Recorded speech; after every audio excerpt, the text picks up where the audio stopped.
Assalamualaikum warahmatullahi wabarakatuh. Selamat siang, salam sehat, salam Warahmatullahi sejahtera wabarakatuh. untuk kita semua. Ibu-ibu dan bapak-bapak yang terhormat semuanya, selamat datang dalam acara sharing knowledge yang diadakan oleh Gapendri pada siang ini. Senang sekali dapat mewakili Dewan Ketua Gapendri dalam membuka acara ini karena acara sharing knowledge siang ini merupakan acara yang pertama kali diadakan.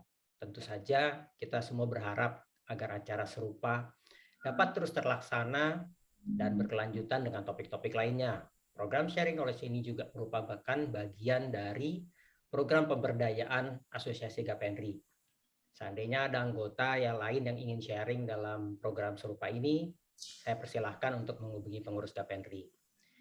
Gapendri berharap agar acara semacam ini dapat menjadi wadah pelatihan untuk meningkatkan kompetensi yang diperlukan, khususnya dalam pekerjaan-pekerjaan EPC, umumnya pekerjaan terintegrasi lainnya.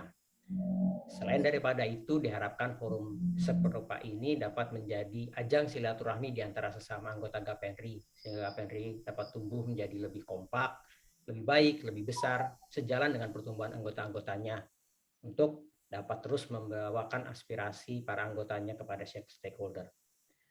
Beberapa waktu lalu, sebagai bagian dari upaya Gapendri mendukung amanat yang tercantum dalam Undang-Undang Nomor 11 Tahun 2014 tentang keinsinyuran, bahwa setiap insinyur yang menjalankan praktek keinsinyuran wajib memiliki sertifikat kompetensi keinsinyuran dan surat tanda registrasi insinyur yang diterbitkan oleh Persatuan Insinyur Indonesia. Gapendri telah membentuk Himpunan Keahlian Keinsinyuran, singkatannya HKK, yang saat ini sedang dalam proses penyelesaian akta pendirian untuk selanjutnya masuk ke dalam proses akreditasi. Tentu saja harapannya dengan adanya HKK ini dapat dimanfaatkan oleh setiap anggota Gapendri untuk mengurus SKI-nya masing-masing, sehingga Gapendri menjadi wadah yang terus memudahkan anggota-anggotanya dengan tetap comply kepada peraturan yang berlaku di Indonesia. Dalam kesempatan ini Wakil Gapendri, saya juga mengucapkan terima kasih kepada PT Meindo Elang Indah yang diwakili oleh Pak Bisri dan tim yang bersedia menjadi anggota Gapendri pertama untuk sharing di dalam acara hari ini dengan pilihan topik desain, fabrikasi, dan instalasi dari anjungan lepas pantai. Proyek yang dipilih adalah proyek Jumelai Sisinubi milik Pertamina Hulu Mahakam. Yang menarik bagi saya dari pelaksanaan proyek ini adalah dimulai pada saat COVID-19 baru saja naik-naiknya, baru saja mulai masuk ke berbagai aspek kegiatan kita. Tanpa adanya COVID-19 pun kita sudah sadar bahwa pelaksanaan pekerjaan konstruksi terintegrasi sudah penuh dengan tantangan. Untuk mempersingkat waktu, mari kita dengarkan sharing dari Meindo. Semoga masing-masing dari kita dapat mengambil hal-hal yang penting dari sharing session pada siang ini, guna meningkatkan kompetensi kita masing-masing, terutama dalam kesiapan menghadapi pelaksanaan pekerjaan. Seperti kita ketahui, ataupun pernah mengalami sendiri, pekerjaan dalam proyek konstruksi terintegrasi seperti ini syarat dengan perubahan-perubahan terhadap rencana awal. Akhir kata, selamat menikmati sharing knowledge ini. Wassalamualaikum warahmatullahi wabarakatuh. Waalaikumsalam warahmatullahi wabarakatuh. Terima kasih Bapak Dira untuk sambutannya. Selanjutnya adalah pemutaran video Jumelai Sisinubi PHM Project. Bapak Didi mohon dibantu. Terima kasih. 3, 2, 1.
Instalasi pipeline yang pertama untuk JSN Project ini akan dilakukan mulai dari platform existing Ismandu yang ada di belakang kita menuju ke platform baru Jumelai.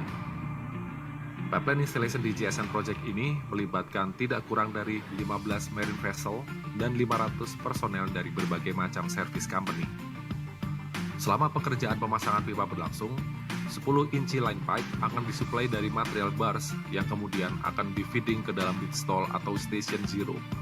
Welding, NDT, dan fill joint coating akan dilakukan mulai dari station 1 sampai dengan station 10 di dalam firing line sebelum pipa akhirnya akan turun ke dasar laut melalui stinger. Yang cukup kritikal dalam pipeline ini adalah menjaga agar konfigurasi S-lay dalam proses pipeline installation dengan cara memastikan tension pipa dan profil stinger sesuai dengan analisis instalasi pipeline. Verifikasi profil stinger dan bending pipa dilakukan dengan diver dan ROV setiap periode 6 jam sekali. Dalam proses instalasi pipeline ini, kita juga disupport oleh kapal survei yang sudah dipasangi peralatan survei untuk mengecek apakah ada free span yang harus direktifikasi menggunakan equipment pompa mass flow yang juga sudah terdapat di atas kapal survei ini.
Okay, Hatsumi coordinates supplement speaking. KB1, go ahead, over. Permission to pull out from Hakuryu. We already complete the subsea work and we will proceed to the anchoring from Ismandu platform this morning. Thank you for all support from Hakuryu, and hopefully Hakuryu will continue its operation successfully and keep zero LTI. Thank you, KB1, for the safe work and for the good coordination. See you on the next occasion. Makasih. Ayo, nih, bawa.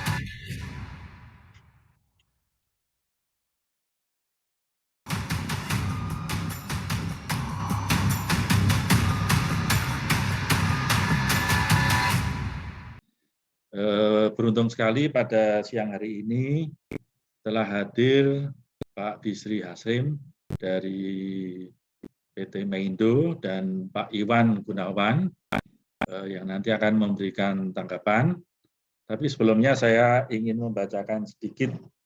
Pak Bisri Hasim ini mengawali pekerjaan profesionalnya dari PT Pembangunan Perumahan tahun 93 sampai 94, kemudian ke PT Dekorien Indonesia dari 95 sampai 2002, kemudian 2002 sampai 2005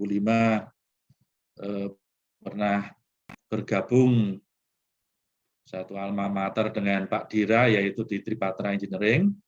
Kemudian dari 2005 sampai sekarang di PT Meindo.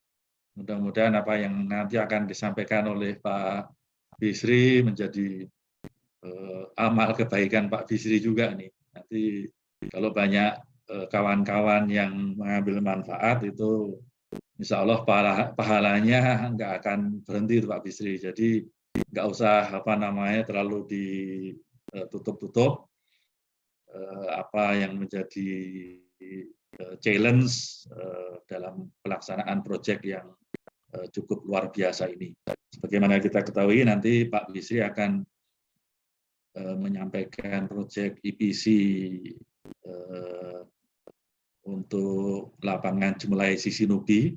Sisi Nubi ini kita ketahui dulu dioperasikan oleh Total Indonesia.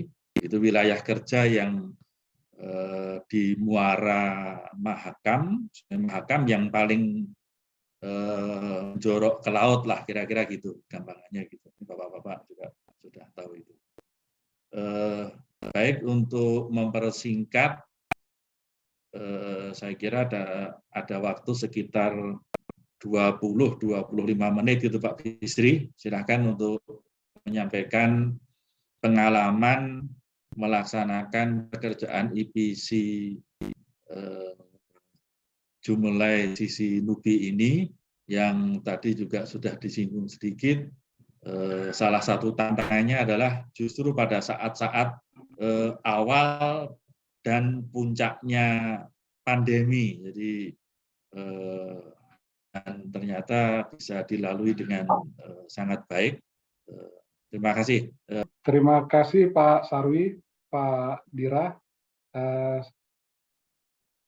atas kesempatan yang diberikan. Assalamualaikum warahmatullahi wabarakatuh. Selamat siang Bapak Ibu semuanya. Salam hormat dan salam sehat untuk kita semua. Baik, akan saya mulai paparan saya untuk berbagi pengalaman di proyek platform offshore EPCI di Migas yang berlangsungnya proyek ini di tengah-tengah pandemi COVID-19. Lalu PT Meindo Lang Indah ada 2 proyek besar yang merupakan target onstream dari SKK Migas. Di antaranya yang pertama proyek Bukit Tua Phase 2 Petronas yang sudah kita saksikan di video di awal tadi. Kemudian yang kedua, proyek JSN PHM, video yang barusan kita saksikan, dan izinkan saya akan bahas dalam paparan ini. Oh ya, sebelumnya mungkin untuk dari MC tadi menginformasikan ada hadiah, kemudian akan saya infokan 3 pertanyaan, ya mungkin sedikit ada door prize dari Gapendri dan Meindu. Baik, saya mulai paparan. Nama proyek adalah Jumlai Sisinubi. Pemilik proyek adalah PHM, Pertamina Hulu Mahakam. Untuk lokasi lapangan di Sop Mahakam dan lapangan Sisinubi. Kontraktor utama adalah PT Meindu Langinda. Kemudian lalu JSN merupakan singkatan dari Jumlai Sisinubi, proyek Greenfield yang pertama dilakukan di PHM. Ada 3 platform yang dibangun. Yang pertama JML1 di lapangan Sop Mahakam, kemudian WPS3 dan WPN4 yang dibangun di lapangan Sisinubi. Lalu masing-masing anjungan dihubungkan dengan pipeline dengan total panjang 26 kilo untuk ketiga fasilitas ini. PT Meindu Langinda, EPCI kontraktor, perusahaan 100% dalam negeri sebagai kontraktor utama untuk pelaksanaan proyek JSN ini, yang dimulai Juni 2020 saat pandemi COVID-19 yang baru dimulai terjadi, dan proyek selesai alhamdulillah di bulan Maret 2022 yang lalu. Ini merupakan challenging yang lumayan berat dan mengeksekusi proyek JSN ini. Secara desain, masing-masing anjungan dapat memproduksi sampai 45 mm SCFVD atau sama dengan total 135 mm SCFD, di mana mendorong produksi dari wilayah kerja Mahakam yang dikelola PHM, platform JML1 dan WPS3 saat ini sudah on stream, dan platform WPN4 direncanakan on stream pada awal bulan Agustus 2022. JSN proyek diselesaikan dengan total 4,7 juta shipment hour tanpa LTI, sebuah pencapaian yang patut dibanggakan. Next, untuk general, proses pengadaan tender sesuai dengan peraturan SKK Migas PTK 007 revisi 4 yang dimulai bulan Oktober 2019 dan di award bulan Juni 2020. Jangka waktu kontrak mulai dari Juni 2020 sampai Januari 2022, total pelaksanaan 18 bulan. Effective date untuk pekerjaan Juni 2020, nilai proyek 105 juta US dollar. SDM yang terlibat 2.800.000 man hour, itu perencanaan menjadi 4.800.000 man hour, itu aktual. Lalu untuk engineering software yang dipakai, dari detail engineering software, ada proses, 3D model, mechanical, piping, structure, instrumen, dan electrical. Kemudian TNI engineering software, ada MOSIS, O5, OrCAD, SAC, DNV, AutoCAD, WinCAD. Kapal yang diperlukan terdiri dari 31 kapal yang terdiri dari 5 construction berth, kemudian 15 AHT, tugboat, 5 crew boat, 6 cargo boat. Mayoritas kepemilikan kapal tersebut adalah milik milik Meindu atau Eka Nusantara Line. Antara lain ada EN 3000, Armada KP1, EB 507 dan selanjutnya. Kemudian ada heavy equipment, terdiri dari 2 unit crane 550 ton, 4 unit crane 250 ton, 2 unit crane 100 ton, 2 crane 45 ton, ada SPMT. Ini sebetulnya set dive sama air dive ini di offshore, ya mungkin presentasinya bukan yang terakhir ini Pak. Tapi oke, kita lanjut aja. 16 unit generator, 120 unit welding mesin, ada CNC, ada automatic blasting, dan seterusnya. Lingkup proyek JSN di wilayah Node CC dan Node Snoopy, project parameter terdiri dari dua platform, yaitu WPS 3 dan WPN 4, dua jalur pipeline dengan diameter 10 in, terdiri dari 5 km WPS 3 ke WPS, kemudian 4,3 km WPN 4 ke WPS 2, lalu tie-in work MWPN dan WPS 2. Kemudian untuk lokasi Jumelai, project parameternya ada satu platform YML1, lalu untuk jalur pipa dengan diameter 10 in, 6,7 km dari Jumelai ke MD1. Lalu untuk tie-in work, platform MD1. Next. Untuk berat dari platform masing-masing, di sini ada JML1 dengan water depth 50,8 meter yang terdiri yang mempunyai berat deck 331 metric ton sampai fan boom jacket termasuk board landing, pipe dan konduktor pipe. Kemudian WPS 3 itu water depth 63,5 meter dengan berat deck 332 metric ton dan seterusnya. Kemudian ada WPN 4 dengan water depth 71 meter dengan berat deck 353 metric ton dan seterusnya. Next.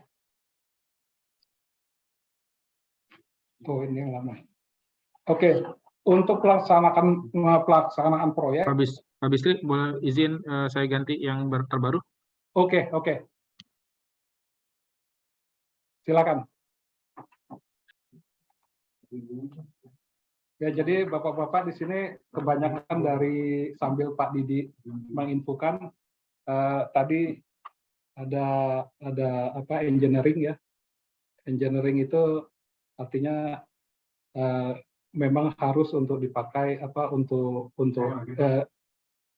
untuk software itu memang harus dipakai untuk di project ini. Itu salah satu saja yang saya beberapa aja yang saya infokan, tapi masih banyak lain-lain. Oke, kita lanjutin untuk pelaksanaan proyek. Yang pertama dari engineering, Meindo untuk memakai engineering construction itu adalah in-house, itu selama 9 bulan. Jadi ini engineering construction ini terkait disiplin banyak ilmu, diantaranya mechanical, electrical, civil, structure, instrumen, proses, teknik lingkungan, teknik perkapalan dan kelautan dan lain-lain. Mungkin yang Pak Istanya arsitek ada nggak? Mungkin arsitek mungkin sedikit Pak Is ya. Oke, kita dari engineering, kemudian procurement material main structure disuplai dari PHM, main steel structure disuplai dari kontraktor, dari PHM dari company, kemudian yang lain oleh kontraktor atau Meindo. Kemudian construction installation dan commissioning, onshore yard fabrication itu di Meindo Yard di Bintan, itu namanya Metek, itu adalah salah satu anak perusahaan dari PT Meindo Langinda. Fabrikasi jaket di sana dilakukan fabrikasi jaket topside itu dimulai dari September 2020 sampai dengan Oktober 2021. Kemudian offshore campaign TNI jaket pile conductor topside installation itu dimulai April 2021 sampai dengan Maret 2022. Lanjut ada pekerjaan hook up dan precom commissioning di bulan Juli 2021 sampai dengan April 2022. Nah, jadi di sini project effective date-nya tadi Juni 2020, finish-nya itu Maret 2022. Oke, next Pak Didi. Oke, tadi ini kita kita ulangin lagi untuk pelaksanaan proyek ini ada memakai alat berat tadi 2 unit crane 550 ton, ini semuanya ini kepemilikan dari Meindo sendiri. Kemudian pemakaian kapal selama offshore campaign itu ada 31 kapal, ada 5 construction boat, 15 AHT, tugboat, crewboat. Ini mayoritas ini adalah kepemilikan Meindo. Dan anak perusahaannya namanya Eka Nusantara Line, ENL. Oke, ini schedule dari JSN Project. Kita lihat dari effective date. Effective date itu tanggal 30 Juni 2020, di mana itu dilakukan PDMS 60%, itu review. Kemudian di situ ada jaket fabrikasi, dimulai di bulan tanggal 30 Maret. Kemudian ada topset fabrikasi juga. Topset fabrikasi itu dimulai dari 30 Agustus. Kemudian di sela dari jaket fabrikasi kita install jaket itu dimulai 17 April sampai 31 Mei. Itu memakai kapal EN 3000, Eka Nusantara 3000, yang mana beratnya itu cukup berat. Kemudian untuk pekerjaan topset installation, pipeline, subsea spool repair, itu kita memakai KP1 dan Bayu. Kemudian untuk hookup Precom itu dimulai dari 3 Agustus 2001 sampai 30 April 2022. Itu kita memakai kapal EB 507 dan Amaris. Itu sebagai gambaran overall schedule project ini. Oke, untuk offshore. Oke, next Pak Didi. Di sini ada manpower. Manpower itu terdiri dari PMT dan engineering. Itu sebanyak 337.928 man hour. Kemudian ada di fabrication yard, itu 2.267.720 man hour. Kemudian offshore, kegiatan di offshore ini 1.888.524 man hour. Total dari man hour itu 4.494.172 man hour. Ini kita lihat pada grafiknya, peak load berada pada bulan April sampai dengan Juni 2021 selama di yard fabrikasi. Itu total orangnya itu ada 1.132 orang. Cukup banyak pada masa pandemi.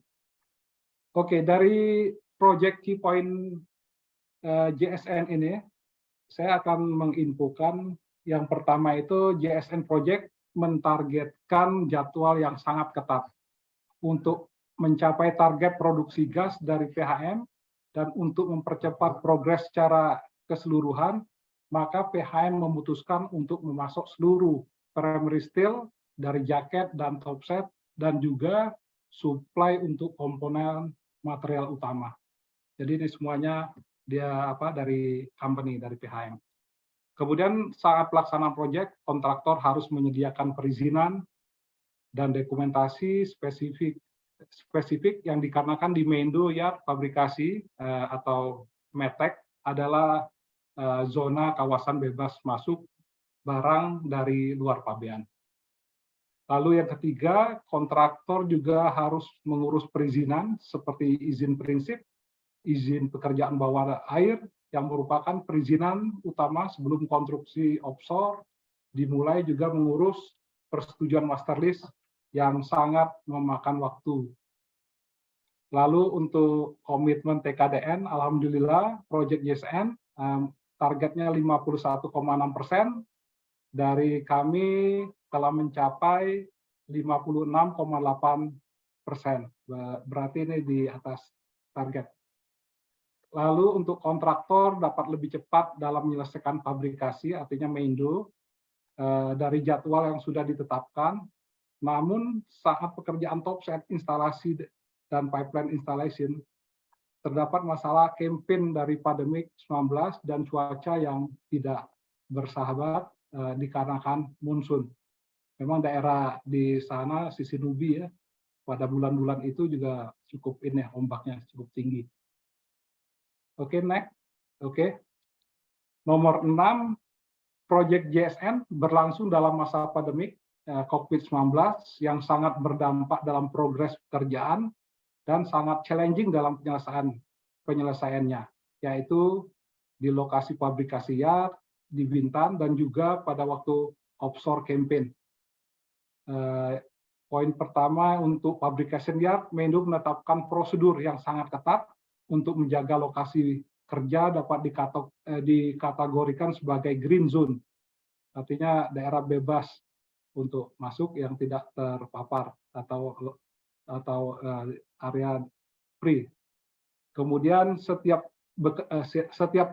pekerja yang masuk lokasi proyek diwajibkan melalui karantina selama 5 hari dan lolos PCR screening pekerja dimulai dari gate utama yang dipasang sensor suhu badan, perlengkapan pekerja dari pemakaian masker yang benar dan penyemprotan disinfektan secara menyeluruh sebelum masuk ke yard, dan semuanya diawasi oleh COVID Ranger. Jadi di sini memang spesialis, ada COVID Ranger-nya, di mana pekerja masuk itu udah terdeteksi dari jauh, Pak. Jadi kalau tidak memenuhi syarat, segera diambil tindakan.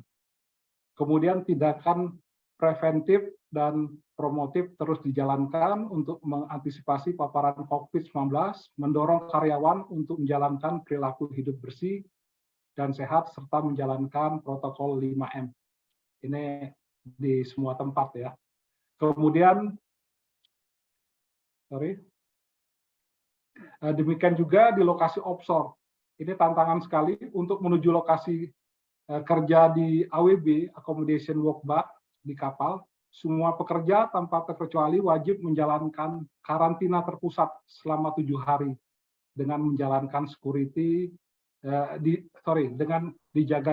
dijaga oleh security dan tim medis, serta diambil PCR pada hari ke-6 dan antigen pada hari ke-7 sebelum embarkasi ke kapal sebagai screening berlapis.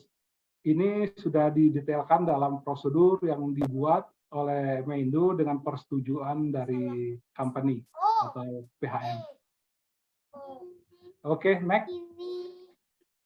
Oke, dengan screening yang sangat ketat pun ya, Menlu juga masih mengalami outbreak yang disebabkan masih terkena COVID-19, baik di onshore maupun di offshore. Itu cukup ini, kita sudah jaga, nggak tahu dari virusnya dari mana menyebar, akhirnya juga terkena outbreak itu. Khususnya di kapal AWB 507 sampai terjadi outbreak selama 2 bulan. Wah, cukup lama nih Pak, karena ada pekerja yang terpapar COVID dan treatmentnya harus mengikuti prosedur serta berkoordinasi dengan instansi kesehatan dari pemerintah. Jadi konsentrasi terbagi antara sisi medis dan juga operasional project, pergantian kru dan mitigasi-mitigasi lain untuk tetap menjalankan operasional project dalam masa pandemi tersebut. Lalu untuk di progres fabrikasi juga sempat terdampak dikarenakan beberapa material dari luar negeri atau dalam negeri mengalami permasalahan pengiriman, di mana negara-negara hampir seluruh dunia lockdown. Menlu berusaha memaksimalkan semaksimal mungkin agar material dapat dideliver dengan cepat seperti menggunakan air freight. Ini adalah metode yang kami ambil. Lalu ini penting, yang nomor 7, dalam hal ini tidak dapat dielakkan lagi adalah cost project yang bertambah, baik dari manpower, logistik, pengiriman, prasarana medis, dan juga dampak kenaikan barang-barang dalam masa pandemi COVID-19. Untuk meng-cover ini semua, memang sudah diatur dalam proses mekanisme dalam perubahan lingkup kontrak atau kita sebut kita dengar biasanya PLK. Ini sudah diatur dalam peraturan PTK 007 revisi 4 dan saat ini masih tahap permohonan dengan pengajuan kenaikan biaya proyek JSN. Baik, itu dari presentasi saya. Mungkin sekian paparan dari saya dan mungkin dari rekan-rekan atau bapak-bapak ibu yang ingin bertanya. Di sini kebetulan saya juga didampingin oleh tim teknis dari Meindo, ada Bapak Insinyur Danang Mulyanto, kemudian ada Bapak Insinyur Heru. Lanjut, saya kembalikan ke moderator Bapak Sarwi. Terima kasih. Terima kasih Pak Bisri atas paparannya. Saya bisa membayangkan bahwa pekerjaan ini diawali bulan Juni 2020. Sebagaimana kita ketahui, kalau tidak salah ingat, pemerintah itu mulai mendeklar pandemi bulan Maret, akhir bulan Maret. Jadi saya bisa membayangkan Pak Bisri itu dan para kompetitornya sibuk untuk melaksanakan tender kira-kira akhir tahun 2019 sampai awal tahun 2020 lah kira-kira gitu. Kemudian ada hal yang menarik lagi juga itu pada puncak pelaksanaannya ternyata timnya Pak Bisri itu di bulan April sampai Juni. Sebagaimana kita ketahui itu kalau dari grafik itu puncaknya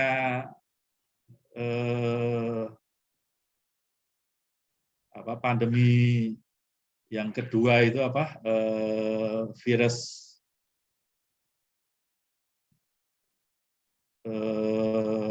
apa namanya itu yang kedua itu varian Delta. Nah, varian Delta itu di bulan Juni itu tertinggi, terus kemudian baru mulai turun di Juli. Nah, itu di saat itu ternyata timnya Pak Bisri itu harus mengerahkan lebih dari hampir 1.200 orang lah kira-kira gitu. Nah, saya dengar juga rasanya waktu itu pernah, meskipun sudah ada istilahnya Pak Bisri tadi ada COVID Rangers gitu, tetapi juga masih kecolongan, yaitu masih terjadi outbreak, sehingga saya dengar semua fasilitas kesehatan yang ada di Samarinda maupun di Balikpapan itu semuanya dipakai untuk engineer-nya Pak Bisri, kira-kira itu. Jadi saya kira ini satu pelaksanaan proyek yang kalau saat itu kita terlibat itu ya boleh dikatakan cukup dramatis lah kira-kira gitu. Tetapi sebelum ya ibaratnya the devil is on the details. Nah, ini telah hadir di tengah-tengah kita Sekjen Gapenri Pak Iwan Gunawan, beliau dirut daripada PT RPI, itu akan mencoba untuk men-challenge ini apa yang disampaikan oleh Pak Bisri. Tapi sebelum itu seperti di chat, itu mohon bapak-bapak peserta yang lain itu dapat mengisi daftar hadir yang linknya sudah disediakan. Kemudian kalau ada pertanyaan melalui link slido.com. Jadi kira-kira itu. Nah, Pak Iwan ini sebelum nanti coba melihat lebih detail dari aspek teknisnya, jadi ini Pak Iwan mencoba untuk melihat ini devilnya ada di mana nih Pak Iwan itu pelaksanaan proyek ini. Beliau adalah rasanya dulu sering ketemu di kampus, di kakak kelas saya sekitar 2-3 tahun di atas saya dari jurusan sipil. Tapi kita kampusnya berdampingan, jadi teknik fisika dengan sipil itu berdampingan. Kira-kira itu aja Pak Iwan. Silakan Pak Iwan. Jadi demi kemajuan kita bersama jangan segan-segan karena sesuai dengan tadi yang kita sampaikan forum ini adalah kita gagas oleh Gapenri menjadi kita angan-angan nanti menjadi semacam Gapenri Academy lah kira-kira gitu. Oke, siap Bapak. Itu untuk satu pembelajaran kita bersama. Jadi kita hanya bisa belajar kalau kita bisa melihat kesalahan-kesalahan masa lalu. Terima kasih. Silakan Pak Iwan. Oke, baik. Terima kasih Pak Moderator, Pak Sarwinoto Atmojo atas waktu yang diberikan kepada saya. Menarik sekali ini presentasi dari Pak Bisri. Saya akan mencoba melihatnya hal-hal yang menurut saya lebih menarik lagi. Ya, untuk itu coba kita lihat pada beberapa bagian dari presentasinya Pak Bisri untuk kita lihat lebih detail. Nah, mari kita sama-sama lihat ini jaketnya. Ini platformnya, ini adalah jaket yang muncul di sini. Tag-nya belum kelihatan. Jaket berikut pernik-perniknya, ada filenya di sini, ada yang lain ya. Nah, kalau lihat dari bentuk jaketnya, ini adalah jaket 3 kaki. Nah, jaket 3 kaki itu berarti struktur di atasnya, decknya itu tidak terlalu besar-besar amat, gitu. Ya. Tapi yang menarik dari jaket 3 kaki ini, kita lihat ini adalah marketnya. Ini bagian yang belakang, yang ada di belakang, yang berwarna putih itu, bentuknya segitiga. Nah, itu adalah marketnya. Marketnya itu full, penuh di bawah jaketnya. Nah, ini artinya seabed di area tersebut itu tanahnya agak soft. Ya, saya katakan agak soft karena ini termasuk market yang tidak terlalu besar sekali, tapi sudah termasuk kategori besar. Nah, kalau kita lihat, Pak Didi bisa lanjut dulu ke slide berikutnya, coba geser satu-satu. Ya, ini, oke. Nah, kalau lihat ini, lokasi yang berwarna merah adalah lokasi Sisinubi. Nah, ini lokasinya ada di Delta Mahakam, muara dari Sungai Mahakam. Jadi tidak heran kalau dia ada di delta, berarti banyak endapan lumpur dari sungai tersebut. Nah, itulah yang ditunjukkan dengan bahwa jaket ini memerlukan magnet yang agak besar. Kembali lagi ke yang pertama, Pak Didi. Oke, masih. Oke. Nah, yang kedua jaket ini adalah jaket konvensional. Water depth ada di sekitar 60-70 meter tadi kalau dari penjelasan Pak Bisri ya. Nah, di Indonesia ini juga sebenarnya bukan suatu platform yang istimewa gitu ya. Beberapa lokasi juga ada yang water depth-nya 70 meter seperti di Selat Madura, kemudian di areanya PHE SES South East Sumatera itu juga water depth-nya ada yang 70 meter. Nah, kita lihat lagi di sini, jaket ini ada bagian yang paling atas itu ada 2, kayak bendolan 2 gitu ya. Nah, itu adalah pad ice-nya, atau biasanya sih kalau jaket seperti ini kita sebutnya pad ear, bukan pad eye. Ini nanti yang akan menjadi titik angkat dari jaket tersebut. Nah, jadi artinya jaket ini akan diinstal dengan cara konvensional, diangkat, lifting, kemudian dicemplungkan di laut, kemudian di dalam laut itu diputar supaya jaketnya menjadi vertikal. Tadi kita lihat bersama video yang disampaikan oleh Pak Bisri itu menunjukkan hal demikian. Oke, terus lanjut ke yang ada deck-nya tadi.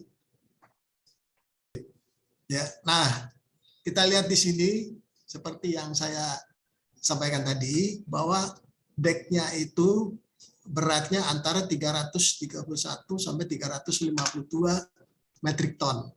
Ini deck ini tidak terlalu besar ya, karena memang ini adalah hanya wellhead platform. Biasanya juga di atas itu minimum facilities, dan produknya dari sini kemudian dikirim melalui pipeline ke existing platform lainnya. Terus hal kedua yang menarik dari sini adalah berat jaket dan bot landingnya. Berikut bot landing itu antara 625 sampai 773 metric ton. Katakan misalnya bot landing itu 50 ton, maka beratnya antara 575 sampai 720.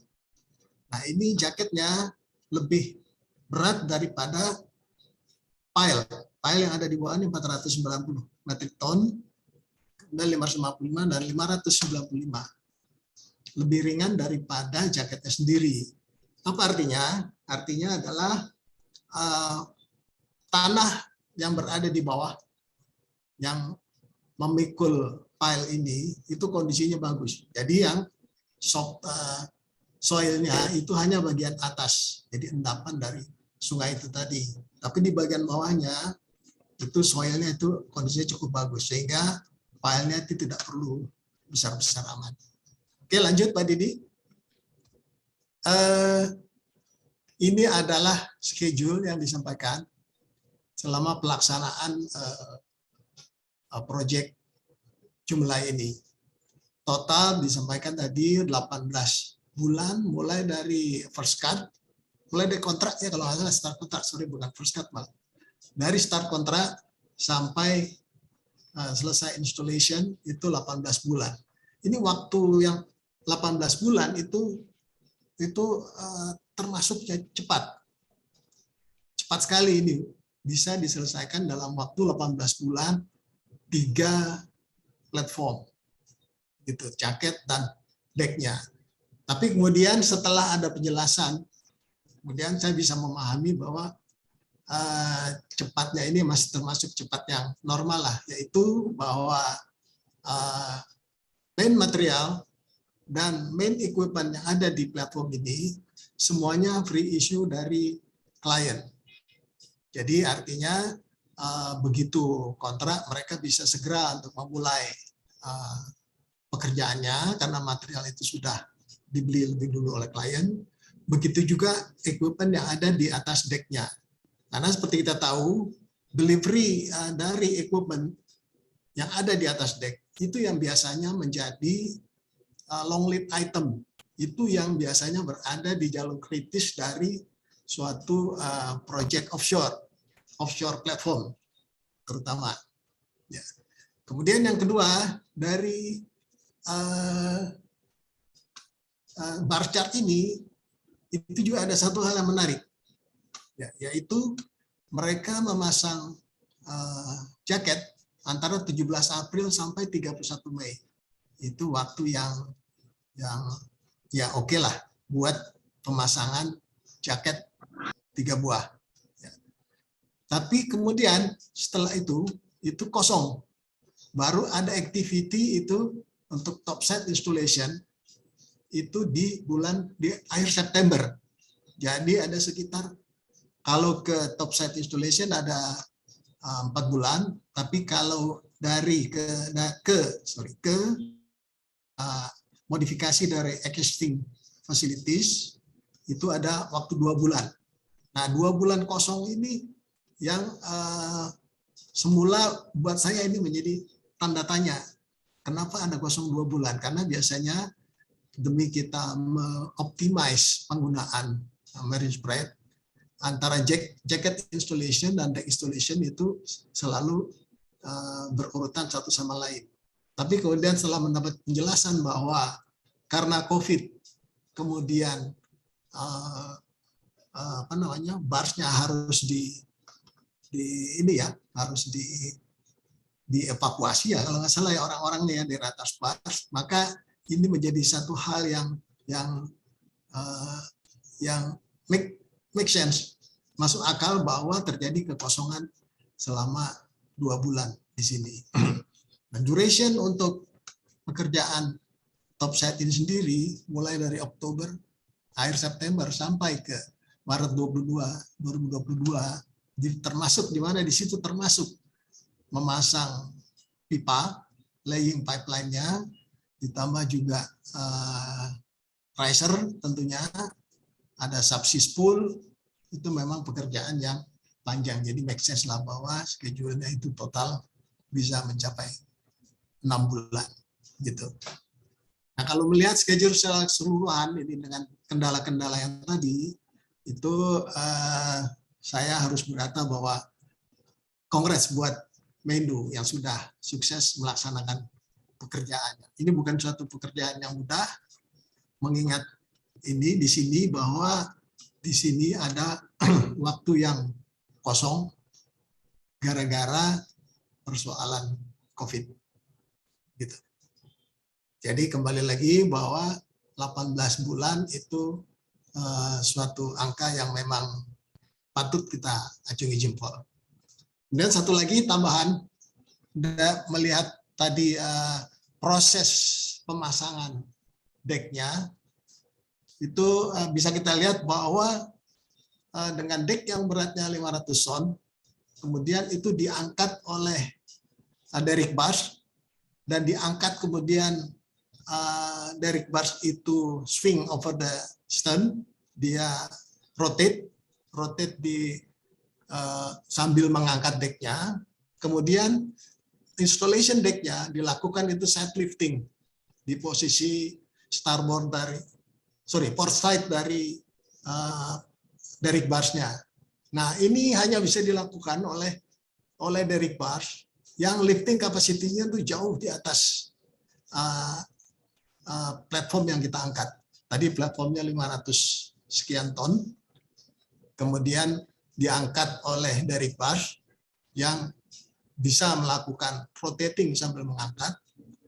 Maka nggak heran kalau ternyata informasi yang tadi disampaikan oleh Pak Bisri adalah bahwa kapasitas dari deck tersebut, dari derrick bars tersebut itu 3.000 ton. Ya, angka 500 ton memang menjadi angka yang kecil kalau kita melihat deck yang diangkat itu cuma 500. Ya, kira-kira itu beberapa hal menarik yang bisa saya sampaikan. Sekali lagi, congratulations di tengah situasi COVID bisa menyelesaikan proyek ini dengan baik. Demikian dari saya. Terima kasih. Assalamualaikum warahmatullahi wabarakatuh. Ya, saya kembalikan ke Pak Sarwi. Silakan Pak Sarwi. Ya, terima kasih Pak Iwan. Wah, ini Pak Iwan sudah mulai melihat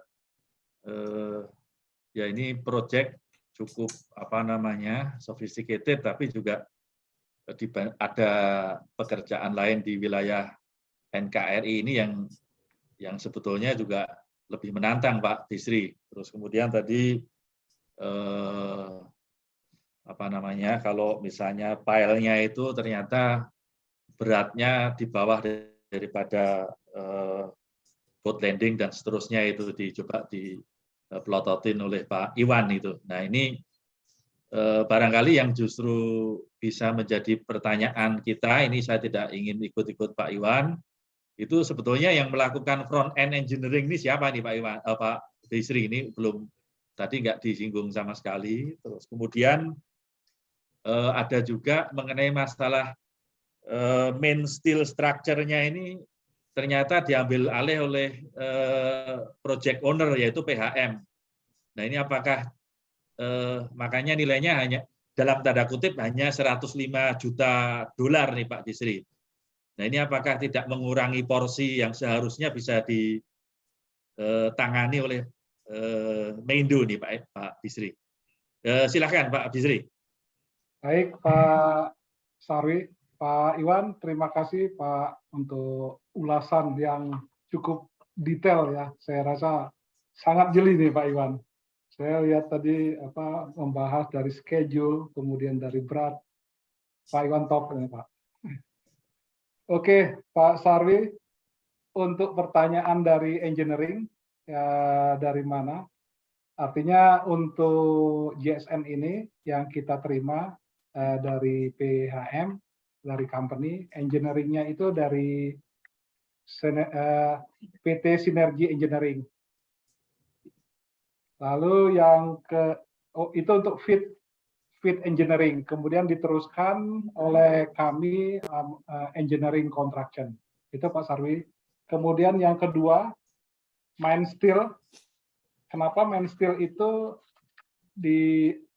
Pak Sarwi tadi bilang diambil alih. Sebetulnya bukan.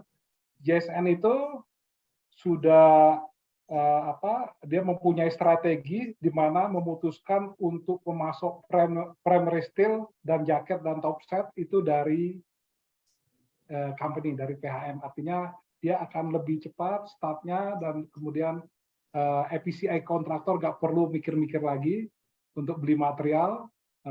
Pada waktu ED effective date pekerjaan, kita langsung ambil materialnya di Surabaya atau di Batam, kita pick up langsung ke Bintan Yard. Gitu Pak Sarwi. Oke, terima kasih. Ini ada tanggapan dari Pak Bisri seperti itu. Pak Iwan ada lagi? Silakan Pak Iwan, kita TikTok saja. Sebelum saya berikan kesempatan kepada audiens, kalau ada mau yang menanyakan, silahkan nanti dipantau oleh kawan-kawan dari BMR. Mungkin ada pertanyaan yang sudah sifatnya teknis, tolong dimunculkan di screen supaya bisa ditanggapi baik oleh Pak Bisri Hasim maupun Pak Iwan. Terima kasih. Pak Sarwi, sedikit klarifikasi dari Pak Iwan tadi. Memang ya. Pak Iwan jeli banget, saya lihat. Dari schedule yang Pak Iwan lihat tadi, memang di bulan Mei, Juni atau Juli itu ada 2 bulan, itu memang kekosongan. Dalam arti di KP1, ya. Artinya di KP1, vessel Meindo itu memang terjadi outbreak di proyek lain, kemudian untuk delivery dari kapal tersebut delay. Itu memang berkaitan dengan proyek lain. Memang kalau dari total proyek yang besar itu kan tadi saya udah infokan, itu di Petronas ya, Petronas Bukit Tua Phase 2, kemudian baru JSN. Artinya kalau dikelumpukin orang memang bukan lebih dari 2.000 Pak. Jadi di yard itu bagaimana 2.000 orang berkumpul, kemudian bekerja, harus diproteksi, harus di cleaning dan dimonitoring oleh ASE dan tim semuanya lah. Artinya cukup challenging gitu Pak Iwan. Ya itu saya nanggapin sedikit dari Pak Iwan tadi Pak. Lanjut Pak Sarwi. Ya, silakan Pak Iwan. Ya, sementara saya monitor aja dulu Pak ya. Mungkin nanti ada beberapa pertanyaan yang relevan untuk saya jawab. Nanti akan saya ikut urun rembuk menjawabnya. Sementara belum ada lagi Pak Sarwi. Untuk yang CO gimana Pak Bisri? Cost of run. Jadi apakah karena ini juga mungkin agak menyimpang sedikit kan kepentingan daripada anggota kita ini kan juga bagaimana misalnya proyek lain di tempat lain atau mungkin pemilik proyek lain misalnya di BP dan seterusnya gitu kan kita sama-sama tahu ada juga yang dihadapkan pada masalah PLK itu perubahan lingkup kerja gitu loh. Jadi itu kan sudah bukan rahasia lagi bagi kita semuanya. Nah ini dan seingat saya Gapendri secara khusus waktu itu pernah diundang oleh SKK Migas untuk membicarakan atau meninjau kembali klausal-klausal mengenai masalah change order ini. Waktu itu rasanya kita sepakat untuk lebih baik CO itu klausal tentang CO itu ditiadakan saja supaya tidak membatasi ruang gerak dari para anggota Gapendri dan penyedia barang dan jasa lainnya. Tetapi kita masih menunggu tanggapan dari SKK Migas. Nah, khusus untuk yang dari proyek GSN ini, Jumelai Sisi Nubi ini mungkin ada clue-clue tertentu Pak Bisri Hasim. Silakan. Baik Pak Sarwi, untuk PLK atau change order kerja tambah atau apalah itu namanya, memang tadi saya sudah jelaskan itu sudah diatur dari peraturan PTK 007 revisi 4.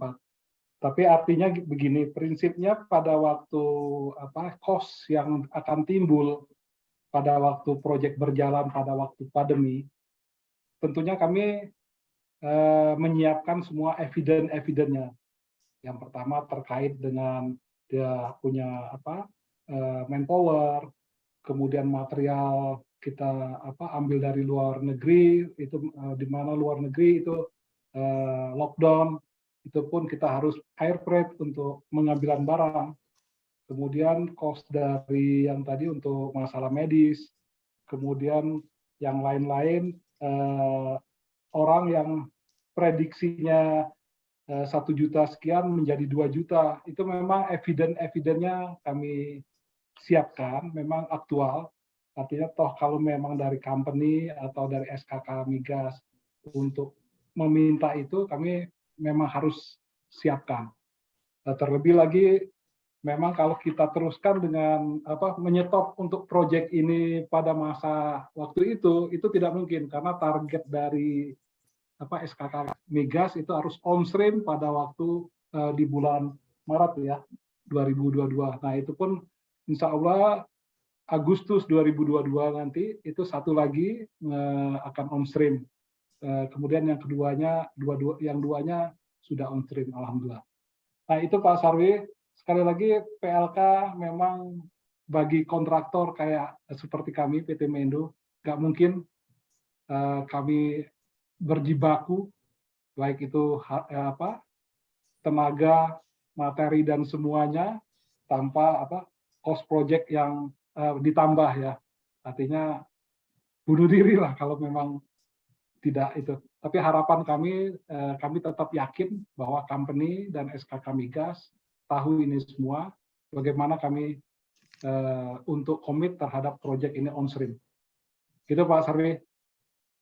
Ya, terima kasih Pak Bisri. Tadi jawabannya masih agak bersayap gitu. Kira-kira misalnya spesifik pada waktu misalnya ada beberapa peralatan yang sudah kadung di site gitu, kemudian ada outbreak sehingga tenaga kerjanya atau engineer-nya harus dievakuasi yang menempati hampir semua rumah sakit yang ada di Samarinda dan Balikpapan segala gitu. Nah itu apakah invoice-nya itu di-entertain oleh PHM nggak? Kira-kira mungkin untuk pembelajaran kita juga, ini apakah PHM ini juga memiliki SOP yang sama dengan misalnya yang kita ketahui kalau misalnya ada di BP, mereka selama itu justified biasanya juga akan di entertain atau dibayarkan oleh pemilik proyek. Gimana Pak Bisri? Betul Pak Sarwi. Jadi memang cerita yang Pak Sarwi tadi antara mulai dari Senipa, Handil, kemudian Samarinda itu penuh, ambulan meluncur kemana-mana dari mengevakuasi dari pekerja-pekerja ya, baik itu pekerja dan engineer yang terkena dan terpapar. Kemudian untuk cost tadi, untuk selama dalam masa COVID, itu masih ditanggung oleh PT Mendo Langinda, Pak. Jadi kami yang mensupport itu semua. Kemudian harapan kami mungkin dari bertambahnya cost ini itu akan masuk dari dalam satu perubahan lingkup kerja PLK ini, Pak. Itu Pak Sarwi. Jadi bottom line-nya PLK-nya ini masih agak dispute gitu ya? Kalau dispute sih sebetulnya ini jelas ya, artinya memang kan di situ kan banyak ya item-item COVID, mungkin item pekerjaan, kemudian untuk kapal, mungkin material. Nah kalau untuk COVID itu cuma pembayarannya ya memang belum terlaksana, mungkin secara global full untuk CO-nya sekian itu full dibayar. Artinya masing-masing ini udah ada selesai, ada yang belum gitu Pak. Khusus untuk COVID ini, insya Allah bulan-bulan ini selesai Pak. Tapi yang lain-lain mungkin belum. Gitu Pak Sarwi. Siap, terima kasih. Baik, Pak Iwan barangkali mau menambahkan pertanyaan lagi atau sekarang mulai saya buka dari para peserta yang lain. Ya, nambahkan sedikit aja Pak mengenai tadi Silakan Pak Iwan. mengenai perubahan lingkup kerja itu ya, change order ya. Kalau melihat dari proyek ini sih, saya kasih clue aja ya, saya kasih clue, tapi saya tidak mau membahas lebih dalam. Clue-nya adalah bahwa tadi disampaikan man hours-nya itu mencapai 4.800.000 ya Pak Bisri ya. Betul. Betul ya. Nah, tinggal kita kalikan berapa unit rate per man hour gitu. Kemudian satu lagi dari barsnya, barring spread-nya itu pemakaian waktu kurang lebih 6 sampai 8 bulan ya, Pak Bisri ya. Ya itu juga Betul, tinggal, ya tinggal Itu kita kalikan. maksudnya Pak Iwan kayak semacam standby rate gitu Pak Iwan. Enggak, ini mau menyampaikan aja Okay. berapa kira-kira cost yang dihabiskan gitu ya. Oke. Dengan 4.800.000 man hour, kemudian dengan 6 bulan margin spread begitu ya. Nah, terus disampaikan juga bahwa penyebabnya banyak karena COVID ya. Jadi sesuatu yang sebenarnya kalau menurut saya itu mesti masuk ke dalam force major ya, force major gitu. Nah, sehubungan dengan PLK ini itu sekarang ini yang saya ketahui mengenai peraturannya adalah bahwa PLK itu kalau ada pekerjaan yang dianggap itu sebagai PLK, itu kontraktor tetap wajib untuk menyelesaikannya, gitu. Tapi nanti penyelesaiannya mengenai berapa cost-nya segala macam itu diselesaikan kemudian. Nah, kalau pekerjaan sudah selesai dan diselesaikan kemudian, maka bagi kontraktor itu sebenarnya sudah masuk angin itu. Jadi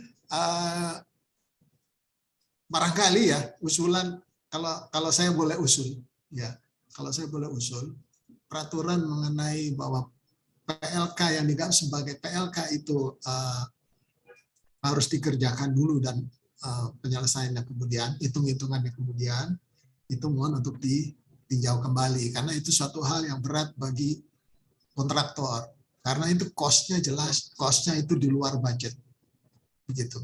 Sementara pekerjaan itu harus diselesaikan.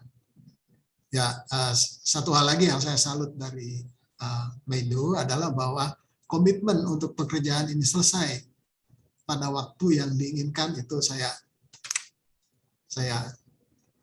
salut. Bagus. Ya. Begitu.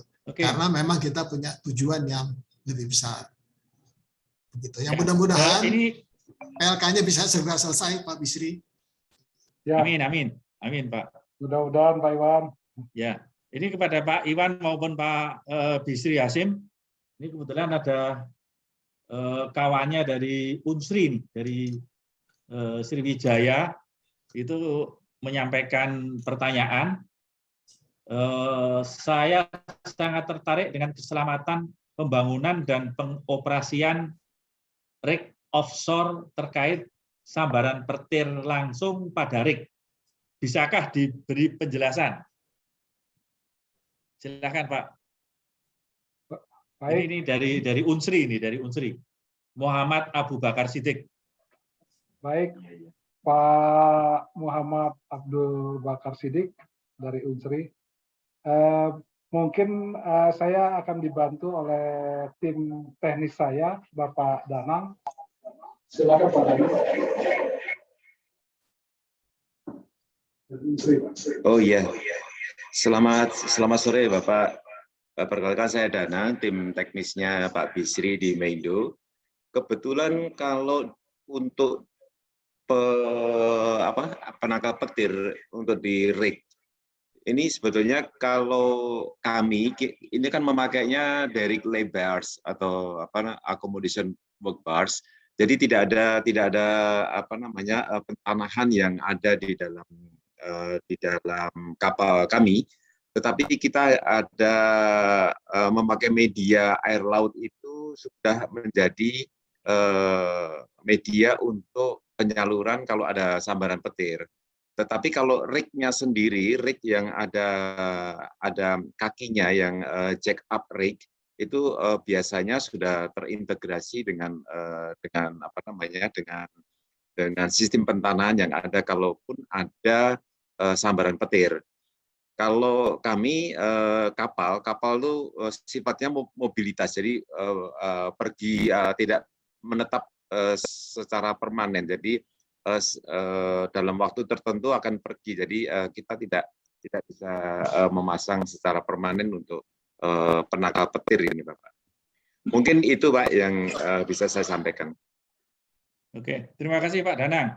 Ini ada pertanyaan anonim nih, dari anonim, tapi rasanya menarik nih Pak Bisri, yaitu 2 pertanyaan. Untuk secondary support seperti cable tray, ladder, kemudian HVAC, non-critical piping, apakah steel-nya dari PHM atau dari Meindo? Nih agak teknis nih Pak Bisri. Kemudian pertanyaan sekalian yang sama-sama anonim, yaitu berapa persen PLK-nya, Pak? Oke. Baik, saya jawab satu persatu dulu. Tadi yang untuk ini Pak, secondary steel, semuanya dari Meindo Pak yang support untuk cable tray, ladder, HVAC, critical piping, steelnya pure semuanya Meindo yang produk. Tapi kalau untuk yang primary steel, untuk jaket maupun yang primary steel untuk top side, semua supply tetapi jadi kita sudah diterima material tersebut dari company. Terutama kita sangat dibantu itu adalah valve yang sekarang ini adalah menjadi sangat kritikal untuk supply karena very long lead item untuk saat ini Pak, untuk valve. Kebetulan valve yang 2 inci ke atas itu juga menjadi supply company itu sangat minggu Pak untuk saat ini. Jadi ini wasting time untuk suatu project. Kemudian untuk PLK mungkin Pak Bisri nanti yang bisa menjawab. Silakan Pak Bisri, untuk PLK berapa persen Pak? Baik Pak Danang, terima kasih Pak Danang. Jadi penjelasan dari Pak Danang mengenai material sudah diungkapin. Untuk PLK berapa persen? Ini sebetulnya apa ya? Saya lagi kalkulasi sebetulnya berapa sih PLK yang akan timbul di proyek ini. Itu pun masih ada backup sini, kemudian berapa evidence yang harus saya siapkan dari kami. Untuk itu kurang lebih ya, kalau presentasi ya kurang lebih yang jelas kalau di PTK itu kan untuk additional itu maksimum itu 30% ya. Artinya kami itu masih di bawah itulah, artinya tepatnya lagi kalkulasi. Tapi kita tidak melebihi maksimum dari aturan PTK 007. Gitu Pak Sarwi. Oke. Terus ini ada permintaan dari anonim juga, mohon materi webinar ini bisa di-share. Ini saya mendahului dari tim sekretariatnya Pak Didi. Ini kalau tidak salah materi presentasi ini bisa diberikan kepada mereka yang sudah mengisi daftar hadir. Di situ ada alamat email atau alamat WA-nya. Kemudian ada pertanyaan berikutnya dari Pak Dudi Hermawan nih, dari PT BMI. Itu Pak Iwan dan Pak Bisri ya. Ini kebetulan ini kepada narasumber maupun penanggap. Ada pertanyaan nih, apakah ada perubahan front-end engineering design dan detail engineering design saat proyek dijalankan? Terus bagaimana untuk proses avoid risk sehingga proyeknya tetap berjalan dengan sukses? Terima kasih. Mungkin anu dulu aja dari Pak Iwan dulu yang memberikan tanggapan tadi. Silakan Pak Iwan. Baik, Pak Pak Dudi Hermawan dari BMI ini, Bakri Metal Industri ya. Oke, melihat bahwa ini adalah wellhead platform, biasanya itu minimum facilities yang ada di atasnya. Sehingga kalau saya, meskipun saya belum pernah melihat gambarnya, gitu. Kalau menurut saya, kemungkinannya ini kecil ada perubahan dari front end engineering design ke detail engineering design. Karena masalah bahwa wellhead platform itu relatif jauh lebih simpel daripada proses platform. Nah, itu yang bisa saya jawab, Pak Dudi Hermawan. Pak Bisri, ada tambahan? Baik Pak, dari pertanyaan dari PT BMI, Pak Dudi Hermawan. Bakri Metal Industri itu ya? Ya. Ya, silakan. Memang dari fit-nya sendiri yang tadi sudah saya infokan bahwa ini yang dibikin oleh Sinergi Engineering. Sinergi Engineering. Untuk detailnya Pak Danang, untuk fit dan DND-nya Pak, mungkin Pak, silakan. Baik Pak Dudi dari Bakri. Mohon izin saya sampaikan untuk fit design dari Sinergi, kebetulan bisa dikatakan 99% bagus Pak hasilnya. Dengan detail engineering yang kita lakukan tidak banyak perubahan, tetapi waktu berjalannya proyek ada output yang diminta oleh klien, terutama di boat landing, Mbak. Boat landing itu fit design menyatakan hanya untuk kapal kecil di bawah 10 ton kapasiti, tapi dalam perjalanannya minta dinaikkan menjadi 25 ton. Jadi ini yang kita sedikit merubah PDMS-nya dan menurut struktur dari boat landing tersebut. Sedikit agak rumit karena ketersediaan material yang disuplai oleh company itu tidak cocok dengan hasil kalkulasi yang kita lakukan. Jadi kita banyak melakukan studi dan simulasi struktur untuk mendapatkan kapasitas boat landing yang diinginkan oleh klien.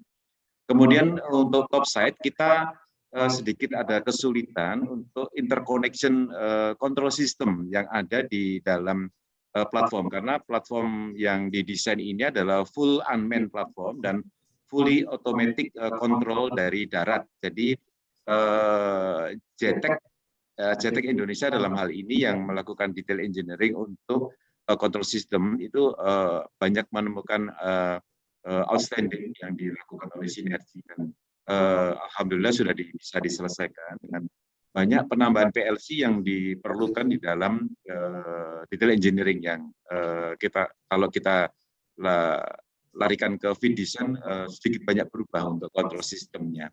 Tapi secara overall boleh dikatakan proyek ini bisa follow fit design yang ditentukan oleh company. Demikian Pak Adu. Ya, terima kasih Pak Danang. Mohon izin Pak Bisri, ini sekalian pertanyaan ke Pak Danang. Itu agak teknis juga, kenapa saya sebut Pak Danang. Itu kaitannya dengan masalah welding quality, Pak. Itu berapakah welding repair ratio yang bisa dicapai dalam proyek ini, Pak? Oh ya, baik.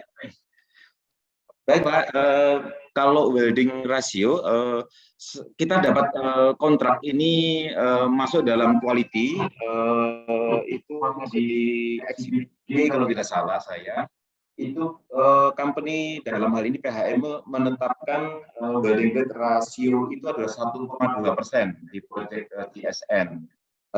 Kita alhamdulillah bisa achieve di bawah itu Pak, jadi in total itu kita 1,08%, Pak.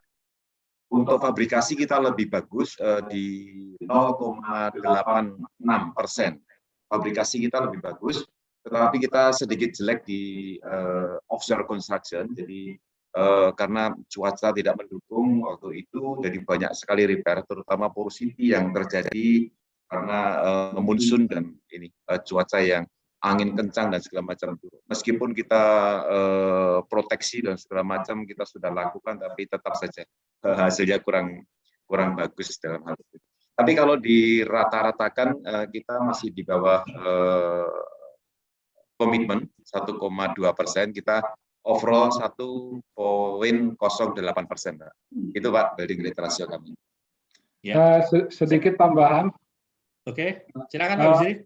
Untuk mengcover untuk welder, artinya setelah itu kami memang membuat semacam sekolah ya, namanya welder school ya, di welding school itu di YAK kami. Memang secara tes, kemudian kami memang lakukan sendiri tes di sana dari lesson learn dari JSN dan PHM. Jadi kami correction bahwa itu kami butuh di samping untuk mencari welder juga kadang-kadang kan berbenturan dengan proyek-proyek lain. Akhirnya kami training kemudian sampai bisa dipakai untuk dalam proyek. Itu tambahan saya Pak Sarwi. Oke, terima kasih Pak Bisri. Mungkin sekalian meskipun tidak terucapkan oleh Pak Bisri, tapi saya mungkin sekalian ini, rasanya tadi mau diucapkan tapi agak malu-malu gitu.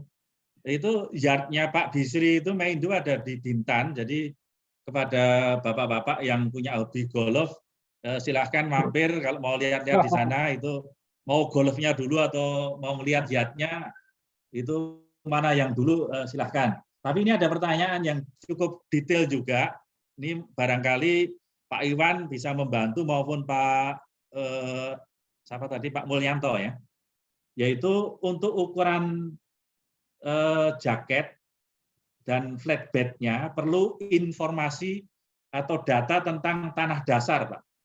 Selain juga beban di atasnya. Nah, mohon informasi siapa yang melakukan studi daya dukung itu, Pak. Terima kasih, Pak. Baik. Ini mau Pak, ini ilmunya Pak Iwan nih kayaknya. Ya, Pak Iwan ini. Silakan dulu Pak Iwan. By the way, pertanyaan itu dari Pak Aca Dita Miharja. Pak Aca Dita Miharja. Ya. Ya. Oke. Untuk menentukan ukuran jaket dan flatbed-nya perlu info tanah dasar. Oke, kondisi seabed, selain juga beban di atasnya. Mau info siapakah yang melakukan studi daya dukung? Di offshore pekerjaan offshore gitu Pak ya. Itu memang ada spesialis yang melakukan pekerjaan soil investigation. Itu yang saya tahu itu ada namanya Fugro. Sekarang mereka masih beroperasi. Terus ada satu lagi tapi saya kurang yakin apakah dia masih beroperasi atau enggak. Namanya itu Soil McClellan. Gitu. Dan ada beberapa juga yang lain yang saya tidak terlalu hafal. Tapi itu ada Pak, ada soil investigator yang memang mereka sehari-hari bekerja melakukan soil investigation di laut. Mereka punya ini sendiri, punya kapalnya juga punya sendiri gitu. Begitu Pak Aca, apakah cukup informasinya? Ya, ini karena tidak pertanyaan dan jawaban tidak interaktif, jadi mudah-mudahan cukup menjawab itu Pak Aca. Oke. Tapi ini ada ada pertanyaan dari ini induknya Gapendri yaitu PII ini, ada Pak Bambang Priatmono Sudiro. Itu dikaitkan dengan adanya undang-undang ketenaga kerjaan itu. Bagaimana disampaikan dalam opening speech. Nah, tadi kan sudah singgung oleh Pak Dira. Itu dalam proyek ini ada berapa S1 atau sarjana teknik, kemudian berapa yang sudah insinyur sesuai dengan undang-undang keinsinyuran, dan apakah ada yang punya STRI. Ini mungkin kaitannya dengan masalah nanti untuk ada SKK dan seterusnya gitu Pak. Sertifikat SKK itu Pak? Kemampuan kalau SKK itu sertifikat kompetensi kerja. Kompetensi. Kalau yang saya tanya sertifikat kompetensi kerja. Gitu. Ya. Tapi kalau ini kaitannya dengan sertifikat kompetensi insinyur profesional dan praktik keinsinyuran. Terima kasih Mas Sarwi. Oke. Itu pertanyaan dari Pak Bambang Priatmono nih. Silakan. Ada yang bisa menjawab nih Pak. Ini kalau perlu ada jump in dari Pak Istanto juga boleh nih. Pak Sarwi, saya melanjutin tadi pertanyaan dari Pak Aca. Mungkin dari Pak Danang mau tanggapin tadi Pak. Oh, boleh. Sebentar Pak Bambang Triatmono ya, sebentar. Oh iya, menambahkan lagi tadi yang disampaikan Pak Sarwi sudah cukup menjelaskan. Untuk GSN Project ini soil investigation-nya itu dilakukan oleh company, Pak. Jadi kami terima report langsung dari company. Kebetulan yang melakukan adalah Pak Geo, Pak, yang dalam hal ini. Kemudian kita serahkan ke BSI, Bina Sarana Indonesia, untuk mengolah data tersebut. Apakah sesuai dengan jaket size maupun magnet yang desain yang dilakukan oleh sinergi ini cukup atau tidak untuk menahan beban si jaket itu sendiri waktu diluncurkan ke dasar. Jadi kebetulan memang semuanya sudah cocok, hanya WPN 4 saja yang size-nya sedikit berubah. Dari sekitar perubahannya sekitar 6 meter, jadi lebih lebar lagi karena memang soil investigasi yang dilakukan di area WPN 4 itu tanahnya lebih soft dari yang kita harapkan. Jadi magnet yang ada kita tambahkan lagi untuk menjaga kestabilannya. Itu saja Pak tambahan dari saya. Terima kasih. Baik, terima kasih. Saya menambahkan sedikit yang tadi dari Pak Acak juga untuk kekuatan untuk dasar tanah tadi yang dibilang tadi mungkin di onshore ya. Kalau yang Pak Danang inpukan di offshore. Tapi berhubung dengan Pak Sarwi tadi ada pergolopan ya di yard tadi di Bintan. Memang gini, saya jelasin bahwa yard Meindu Bintan itu adalah Metek ya, di mana kita take over ya dari perusahaan Singapura ke Meindu, kemudian kita bentuk untuk fabrication yard. Untuk tanahnya sendiri di situ dengan bearing capacity-nya 32 ton per meter persegi. Jadi cukup kuat untuk menahan beban dan dijalanin oleh SPMT yang roda berjalan tadi, cukup kuat. Kemudian total dari area Bintan Yard Meindu itu ada hampir 50 hektar ya. Jadi terdiri dari fabrication, kantor dan semuanya untuk material. Kemudian untuk kebetulan ada jetty di depannya. Jetty itu ada kurang lebih 150 sampai 300 meter di depan, langsung menjorok ke laut. Dengan depth water-nya itu 12 meter, 8 sampai 12 meter. Jadi cukup dalam. Jadi untuk tidak perlu di dredging lagi atau dikeruk lagi. Itu tambahan untuk onshore. Kemudian lanjut untuk Pak Bambang ya, mengenai untuk tenaga ahli yang terlibat. Memang di Meindu sendiri engineering tetap, artinya lead engineering itu ada berbagai macam, dari mechanical, electrical, civil, structure, instrumen, teknik lingkungan, kemudian kelautan, itu kurang lebih lead-nya itu ada 150 orang. Itu pun bisa banyak, bisa sampai 150, tergantung project. Artinya yang melit itu tetap ya. Kemudian untuk kompetensi yang dipersyaratkan di proyek ini, tentunya kami mengikuti dari PHM requirement atau company. Artinya di situ S1 pengalaman dengan misalnya kelautan atau proses dengan 7 tahun lebih, itu kami mengikuti itu. Tapi untuk sertifikat, mungkin dari requirement-nya itu tidak diperlihatkan. Kecuali untuk ender yang mungkin di Irian ya, itu pernah terlihat Pak. Jadi Pak Bambang dia bilang harus media atau project manajernya harus utama. Itu moga-moga ke depan Pak Bambang kita bisa tingkatkan untuk mensertifikasi dari engineer-engineer Meindo khususnya atau seluruhnya untuk Indonesia, engineer-engineernya untuk di sertifikat. Kita tahu kemampuan dari mereka kadang-kadang tidak terbakukan dalam satu sistem atau dia punya file gitu. Itu Pak Sarwi. Oke, terima kasih Pak Bisri. Waktu kita tinggal sekitar 5 menit lagi. Mbak Fani, tolong siap-siap, katanya mau menyelenggarakan kuis, tapi sebelum itu ada pertanyaan, rasanya juga perlu dijawab juga, ini dari Tripatra tadi. Itu sekarang saya jawab Pak Bambang. PT Meindo sedang mengerjakan pekerjaan di mana saja, Pak? Gitu. Itu suara dari apa namanya, dari floor ada seperti itu. Terus kemudian tadi ada yang menanyakan juga Ibu Dayu kalau nggak salah tadi, Ibu Ayu. Itu mungkin saya take liberty untuk menjawab. Kalau mau mengunjungi Yard di Bintan, menghubungi siapa ya? Nanti kontak aja dulu melalui sekretariat Gapenri, nanti akan dihubungkan ke Pak Bisri Hasim lah, kira-kira gitu. Tapi yang tadi mengenai dari Tripatra mungkin menanyakan kerjaan-kerjaan di mana itu mungkin bisa dijawab.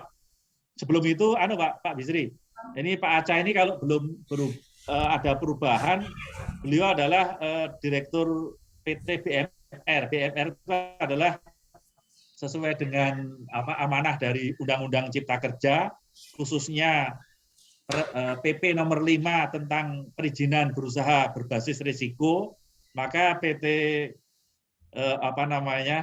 Asosiasi Gapenri mendirikan PT BMR dalam rangka menerbitkan sertifikat badan usaha.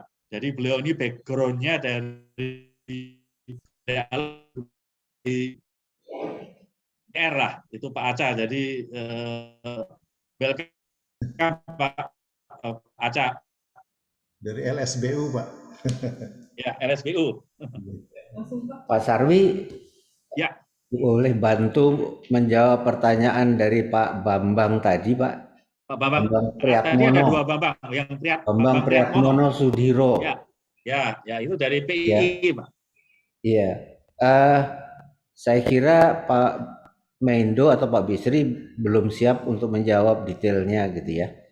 Karena tadi disampaikan kan lead engineer-nya yang in-house itu sekitar 100-150-an gitu ya. Dan ini memang kalau dilihat dari puncaknya itu 1.200-an gitu ya dalam pekerjaan ini. Kemudian engineering-nya itu 8%-an Pak gitu ya. 8%-an kalau dilihat dari man hours-nya. Jadi memang sekitar 100-150. Nah, itu yang disiplinnya tadi disampaikan kan ada sipil, ada mechanical, ada electrical, ada instrumentation, ada control, ada offshore engineering, ada piping, ada geotech dan ocean engineering gitu ya. Nah, ini barangkali Pak Bisri belum siap dengan data-data ini. Di samping itu saya tidak tahu apakah di PII sudah memberikan STRI atau SKI untuk ocean engineering gitu kan, atau geotech khusus untuk marine soil investigation gitu. Jadi barangkali saya membantu menjawab Pak Bisri, kira-kira begitu Pak ya. Nanti kalau memang perlu ya Pak Bisri nanti bisa menyampaikan persisnya tenaga-tenaganya yang sudah bersertifikasi yang di level Undang-Undang Insinyur Pak ya. Karena nanti di level Undang-Undang Jasa Konstruksi itu masih banyak lagi Pak gitu ya. Kan kalau lihat dari prosentual tadi yang engineering itu cuma 8% Pak. Jadi 92% itu yang SKK level 6 gitu Pak. Jadi welder dan lain ke bawah itu. Nah, itu juga memang secara umum belum semua proyek mensyaratkan keharusan memiliki STRI gitu Pak. Undang-undangnya iya gitu, tapi banyak pemilik proyek yang belum mensyaratkan. Sedikit demi sedikit akan berkembang menjadi persyaratan nantinya gitu Pak. Ya, jadi barangkali itu yang saya bisa bantu kira-kira gitu ya Pak Bisri ya.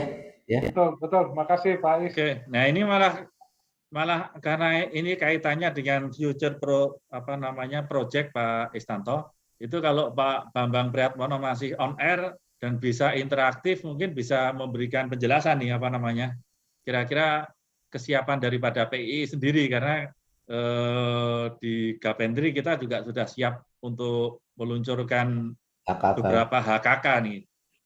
Silakan Pak Bambang Priatmono kalau bisa. Saya lihat Pak Bambang mental tadi.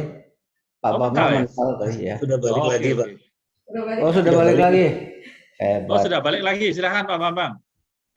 Iya, tapi mohon izin saya tidak bisa open video gitu ya. Ya, jadi tadi itu saya menyampaikan itu sifatnya pertanyaan ya, bukan ya. Dan pertanyaannya ternyata sebenarnya jawabannya simpel sekali, Pak Bisri Hasim, belum ada yang kan begitu, sebenarnya simpel ya. Tetapi penjelasan Pak Bisri menunjukkan kepada saya bahwa ini terkait juga dengan elaborasi dari Pak Senior Istanto, bahwa memang betul belum ada yang mensyaratkan itu. Hanya beberapa MNC yang mensyaratkan, ada PLN di beberapa proyek mensyaratkan, kemudian ada perusahaan nikel yang mensyaratkan gitu. Tapi sifatnya juga masih substitusi terhadap persyaratan yang lain. If tidak punya ini, maka bisa ditempuh dengan memiliki IPM level gitu lah dari PI. Jadi sebenarnya begini, tidak seluruh ST yang ada di dalam proyek ini atau tidak tenaga teknik di level 7, apalagi 8 atau 9, harus memiliki STRI. Itu yang selalu saya kemukakan. Akan tetapi mereka-mereka yang di dalam pekerjaannya di dalam proyek tersebut itu harus memikul public liability, maka ia wajib hukumnya menurut Undang-Undang 11 untuk memiliki izin praktik quote unquote yang biasa kita sebut sebagai surat tanda registrasi insinyur. Ini bak seorang dokter, STR dokter, atau seorang arsitek, STR arsitek. Nah, untuk mendapatkan STRI itu ada. Nah, jadi tidak semuanya harus memiliki itu. Tetapi mereka yang harus memikul tanggung jawab publik itulah yang harus memiliki. Lalu pertanyaannya, siapa yang memikul tanggung jawab publik itu? Ialah mereka yang harus menandatangani dokumen-dokumen yang memiliki implikasi langsung kepada publik, dokumen perencanaan, dokumen perhitungan, bahkan itu misalnya dokumen RAB, cost ya, costing atau cost estimate, di mana biaya itu kan bersumber dari loan, apalagi APBN, APBD dan sebagainya. Maka seseorang yang menandatangan rencana biaya ini harus memiliki oleh mereka yang memiliki kewenangan public liability, kewenangan memikul tanggung jawab publik. Itu aja sebenarnya sederhananya. Terima kasih, Pak. Terima kasih, Pak Bambang. Ya, ini saya rasa itu masukan bagi kita semua, karena kita akan menuju pada implementasi undang-undang keinsinyuran secara konsekuen di masa depan. Jadi seperti mungkin bisa diibaratkan seperti kalau dokter itu kan ada ID segala gitulah, kira-kira itu. Jadi nanti tidak sembarang fresh graduate dari fakultas teknik terus bisa praktek lah, kira-kira gitu. Mungkin sedikit lagi Pak Sarwi. Silakan. Jadi meskipun ini sekaligus saya sebagai insan PII menyampaikan bahwa meskipun belum dipersyaratkan di dalam suatu proyek, even oleh SKK Migas, itu tetapi ini menurut saya, dan ini saya rasa sudah diimplementasikan di beberapa MNC, ini bagian dari regulation compliance. Nah, barangkali teman-teman di Gapendri, perusahaan-perusahaan itu bisa menyampaikan ini sebagai argumen regulation compliance, meskipun itu belum dipersyaratkan, tapi ke depan pasti akan dipersyaratkan, saya yakin. Sebab undang-undang ini sudah efektif, gitu. Terima kasih. Ya, saya pikir itu good point, Pak Istanto. Itu PR kita bersama. Jadi kita mesti comply dengan undang-undang keinsinyuran yang sudah mulai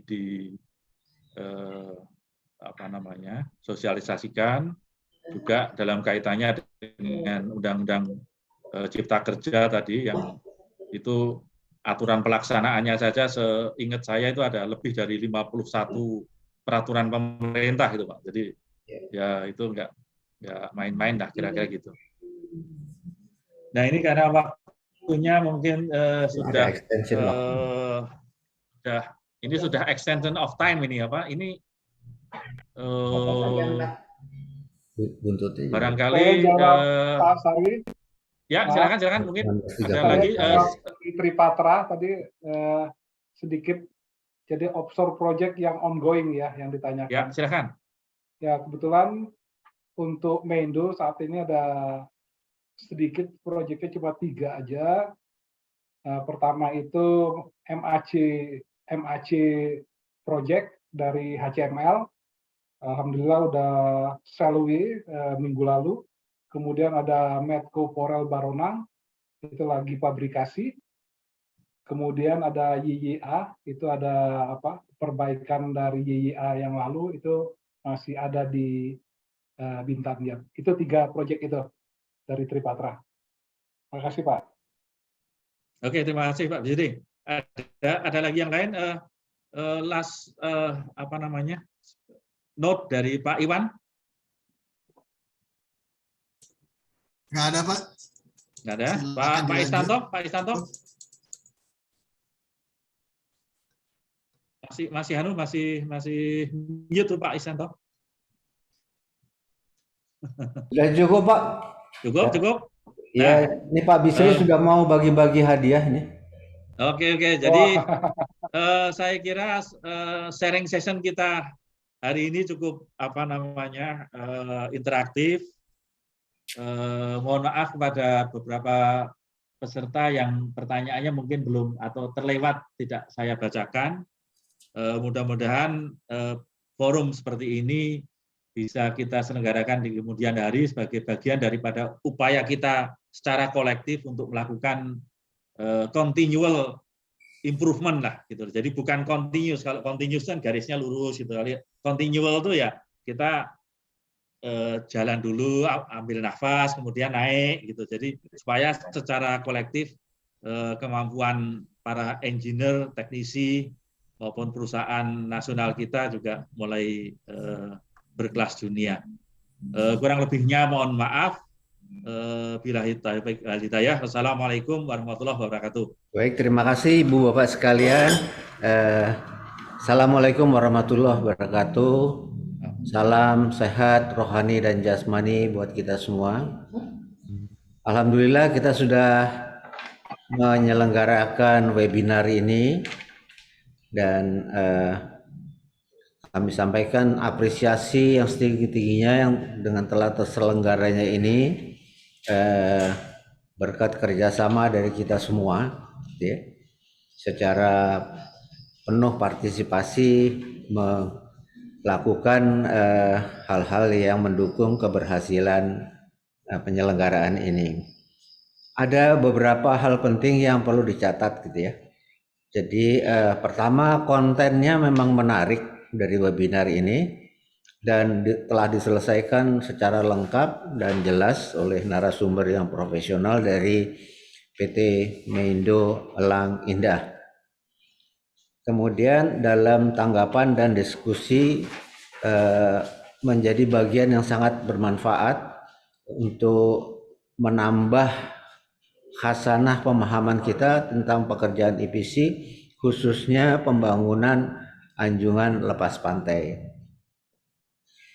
PT Meindo Elang Indah telah membuktikan dirinya sebagai perusahaan nasional yang berkemampuan global untuk melaksanakan pembangunan anjungan lepas pantai.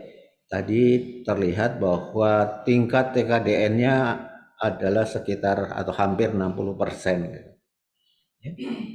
Kemudian yang perlu dicatat di sini adalah kemampuan manajemen proyek yang sangat prima dari PT Meindo ini sehingga dapat menyelesaikan pekerjaan-pekerjaannya secara tepat waktu, kemudian sesuai spek serta mampu mengatasi berbagai kendala sehubungan dengan pandemik COVID yang tadi diceritakan sangat dramatis begitu ya.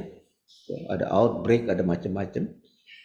Kemudian ada juga yang menarik, ada sistem kontraknya itu dengan catatan bahwa material utamanya, jadi primary steel-nya itu disupply by owner gitu. Nah ini yang mengakibatkan PT Meindo bisa langsung bekerja gitu kan, tinggal mengambil bahannya kemudian bekerja, tidak perlu menunggu waktu untuk datangnya material-material ini. Cuman yang menarik di sini rasanya dari EPC itu P-nya itu dagingnya gitu. Nah ini dagingnya diambil sama owner gitu ya. Jadi saya tidak tahu Pak Bisri masih dapat daging yang cukup lah ya gitu. Kemudian satu lagi, kapasitas sumber daya PT Meindo ini bagus sekali ya, sehingga meskipun terjadi banyak hambatan akibat kondisi lapangan, akibat COVID, tapi tetap bisa menyelesaikan pekerjaan dengan baik. Tadi diceritakan ada akibat monsun gitu ya, di mana nggak bisa kerja gitu ya, karena lautnya tidak bersahabat. Kemudian juga yang menarik, dengan diselenggarakannya webinar ini menggunakan aplikasi Slido dan Meetword, kemudian yang terakhir itu quiz gitu ya.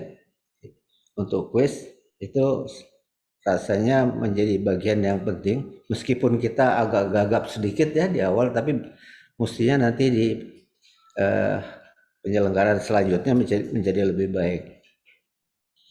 Berikutnya perkenankanlah saya atas nama pengurus Gapenri mengucapkan terima kasih atas partisipasi aktif dari para peserta dalam webinar ini. Kemudian khususnya kepada Pak Bisri dan tim mewakili PT Meindo yang telah dengan lengkap menceritakan pengalaman-pengalamannya, sehingga menjadi bagian penting untuk kita mendapat pencerahan. Selamat kepada Pak Meindo. Pada Pak Iwan terima kasih juga. Dengan adanya Pak Iwan kita bisa lebih lengkap untuk melihat jenis pekerjaannya itu, dilihatnya dengan kacamata seperti apa gitu ya. Kemudian Pak Sarwi yang telah dengan baik sekali memoderasi diskusi ini, sehingga diskusinya menjadi lebih hidup. Kemudian Pak Dira terima kasih telah memberikan sambutan, dan tidak lupa terima kasih kepada panitia penyelenggara, baik tim dari Meindo maupun dari tim dari Gapenri yang secara serius menyiapkan keberhasilan acara ini. Sebagai tambahan informasi dalam menyelenggarakan program pembinaan keanggotaan ini yang kita bingkai dalam nama Gapenri Academy, yaitu Forum Knowledge Management di antara kita, gitu ya. Ini yang pertama. Kemudian kita akan ada rencana di bulan Juli itu bicara tentang EPC project di pupuk Pak, dan petrochemical. Kemudian juga di akhir bulannya kita bicara soal project and production management. Di bulan Agustus kita merancang adanya EPC project di panas bumi ya. Kita sedang berkomunikasi dengan para narasumber untuk menyelenggarakan itu, dan terbuka kesempatan bagi ibu bapak sekalian anggota Gapenri ataupun anggota HKK ya, kalau ingin menyampaikan acara di dalam webinar ataupun dalam bentuk pelatihan, sangat welcome gitu ya, karena ini memang forum peningkatan kemampuan, peningkatan knowledge untuk kita dan dari kita. Barangkali itu yang saya bisa sampaikan. Terima kasih sekali lagi. Sampai ketemu di acara webinar berikutnya. Wabillahi taufik wal hidayah. Wassalamualaikum warahmatullahi wabarakatuh.